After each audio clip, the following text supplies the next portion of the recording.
Hi, I'm Elisa Sighicelli. I'm an Italian artist based in Torino and London. My background is in sculpture.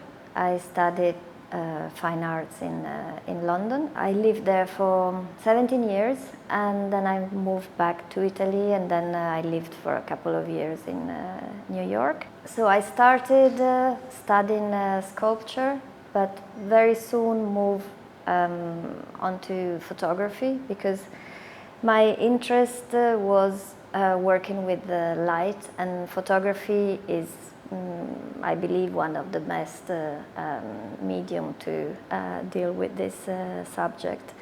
But I have kept, sculptural interest in the sense of working with the real space and the space of the photograph, and the relationship between a represented space and the real space, and the way the viewer perceives the work.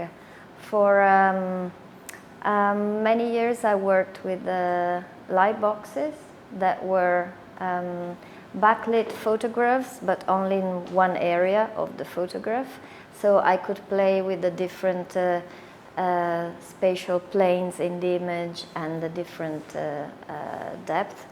For me also, photography has been a material to manipulate. So in the light boxes I was using light and image, and then I got very interested in the display of photographs, the way photographs exist in the real world, and so I tried to make the display part of the work. Then I moved on into working with the material the photograph is printed on, and making a relationship between the subject matter of the photograph and the material the photograph is printed on. For example, in the last show here at Rossi Rossi, I had some photographs printed on travertine and marble, and the subject matter of those photographs were antique Roman Greek statues, so printed on the same material, the statue was made of. I kept always experimenting with photography and trying to push the medium and work. Lately, this project I'm showing at Rossi Rossi is like an exploration of a storeroom of a museum. It's the works of the Museum of Art in Paulo, MASP museum. And I started this line of work last year with another exhibition at GAM, the Gallery of Modern Art in Milan, where I also photographed the storage of the museum without moving the works. While the storage of the MASP museum in São Paulo is very clinical, beautifully organized, and in the collection there are 73 bronzes by Edgar Degas that are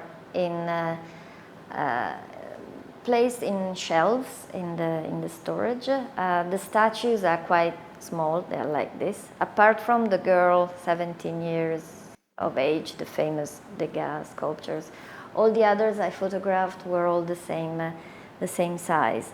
In the exhibition, you might see how I tried to articulate the relationship between these sculptures by photographing in a kind of a cinematic way, by changing the camera angle and moving with one directional light, and also playing with the size of the photograph, with an effect of zooming in, zooming out, so making photographs bigger or smaller in order to highlight the possible narratives among these sculptures that I try to turn into characters somehow. And I think lighting is one of the crucial ways for me to try to make a sculpture alive. That at the end, I am trying to turn the sculptures into humans, so the light actually makes them alive.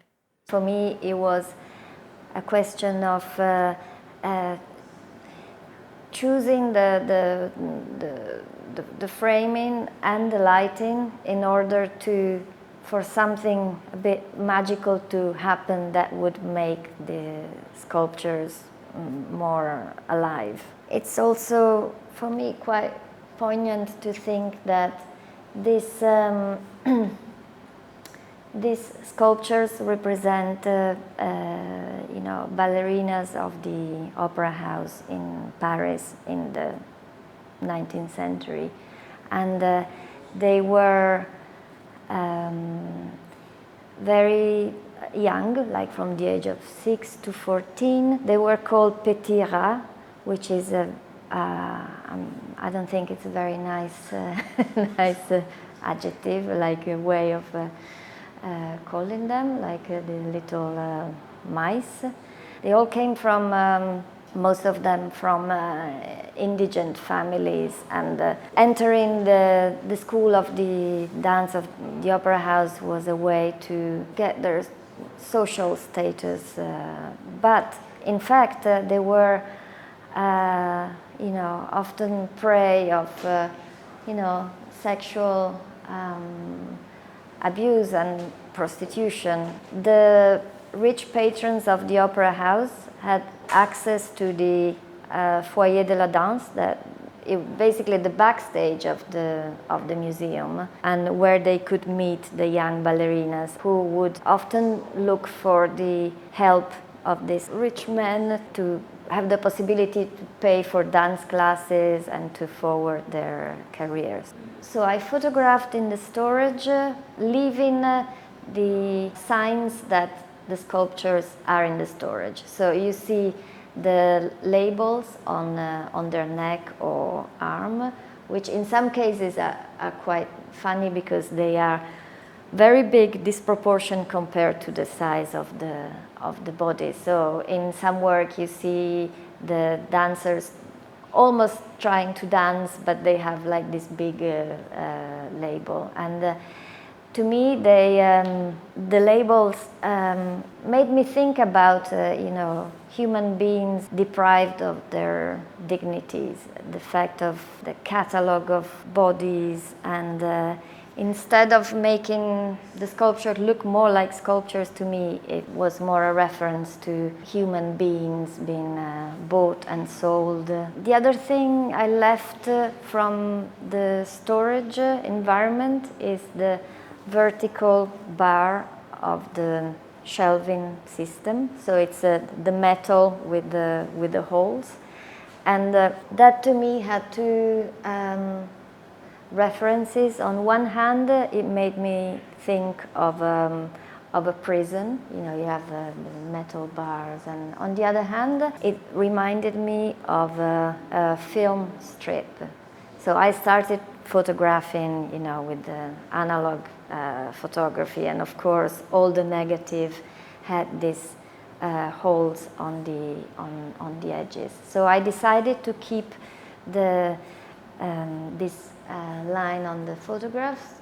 Not only that, in the installation of the exhibition, I decided to change the color of the walls when you see in the photograph this vertical shelving line. And the changing of the color of the walls for me is a way to articulate the space of the gallery in relationship to the space of the photograph. So where the spatial planes in the photograph meet, that's where the color of the wall change in the gallery.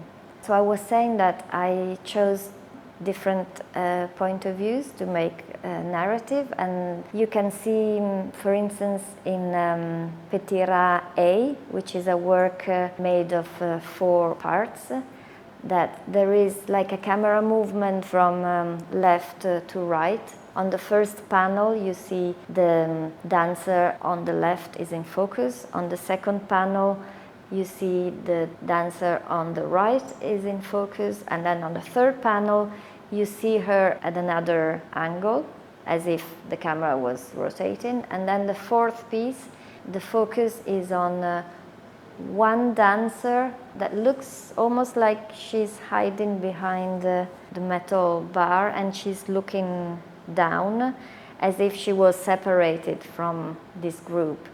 There is another work in which you can see also a sequence that is Petits Rats B. There is a dancer with her hand lift up as if she's going to address another dancer. And then in the third piece, you see a dancer with her head bent as if she was being, let's say, told off. There is another piece, the one behind me here, where you see the sculptures in the shelf, but photographed in a way that they could almost be on a stage.